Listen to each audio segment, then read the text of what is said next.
আসসালামু আলাইকুম। আজকে আমি সিম ফ্রোজেন পদ্ধতি দেখাবো। সারা বছর সিম কিভাবে সংরক্ষণ করবেন, কালার সুন্দর থাকবে, নষ্ট হবে না, গলেও যাবে না।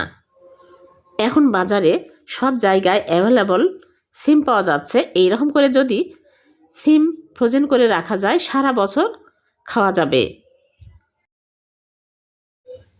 সিম ফ্রোজেন করব, এজন্য এখানে আমি কিছু সিম কেটে নিয়েছি। এখন আমি ফুটন্ত পানির মধ্যে দিয়ে সিদ্ধ করে নিব। 50% সিদ্ধ করে নিতে হবে, বেশি গলিয়ে ফেলা যাবে না। সিদ্ধ হয়ে গেছে, এরকম সিদ্ধ হলেই কালারটা সুন্দর থাকবে। এই অবস্থায় এখন আমি চুলা থেকে নামিয়ে একটা স্ট্রেনারে তুলে নিচ্ছি। নিয়ে পানি ঝরিয়ে আমি ঠান্ডা করে তারপরে পলিথিনে তুলে ডিপ ফ্রিজে রেখে দিব। এই সিম 1 বছর পর্যন্ত ভালো থাকবে আর ঝরঝরে থাকবে, গলে যাবে না। যখন রান্না করব বের করে এই সিম সাথে সাথে রান্না করা যাবে। এখন বাজারে অ্যাভেলেবল সিম পাওয়া যাচ্ছে আর সিম খুবই কম দাম। এভাবে করে পলিথিনে করে আপনারা রেখে দিবেন। সারা বছর পর্যন্ত কিন্তু ভালো থাকবে, নষ্ট হবে না, কালারও সুন্দর থাকবে।